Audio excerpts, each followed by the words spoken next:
A story that shook an entire city. Two young children shot and injured while playing in a Scarborough playground back on June 14th.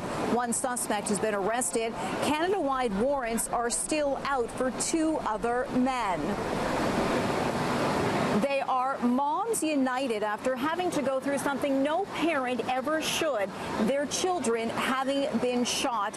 And the bullets don't have to kill for the wounds to go deep. Today, they took their message to Toronto's Board of Health, calling for a new approach to tackle the city's gun problem. The reason why I came forward is because I'm a voice for my children.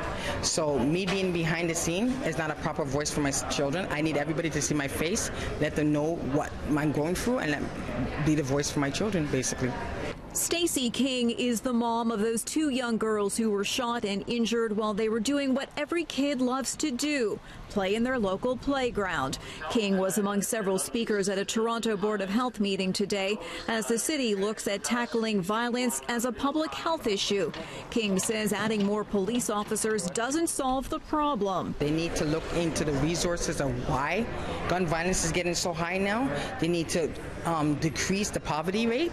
They need to work and get jobs more for youths. They need to open more opportunities for youths. They need to start going into the schools and speaking to young youths and children.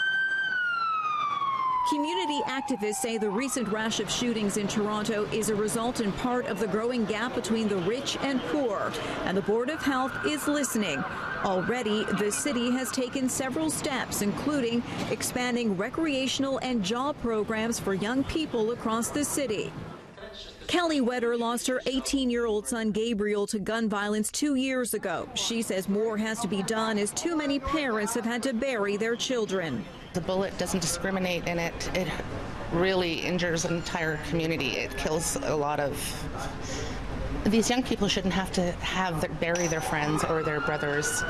They shouldn't have to go do that. They should be doing other things like going to school and being happy. And it's really sad. Some of these young people don't think they're going to see 20. Chris Glover is the recently elected NDP MPP for Spadina-Fort York. He says having more police and locking people up doesn't solve the problem. Every time there's violence, every time there's an incident of shooting, it affects not only the immediate family or the immediate friends, it affects the entire community. And the entire community feels fear, they feel anxiety, depression, sometimes PTSD comes up. Guys, keep moving back, please. King says enough is enough, and no one else should suffer like her family and many others across the city already have. It takes a village to raise a child. It takes a village to stop gun violence.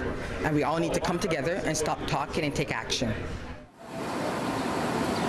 And Stacey says her children's physical wounds are healing, but the emotional ones will last a lifetime.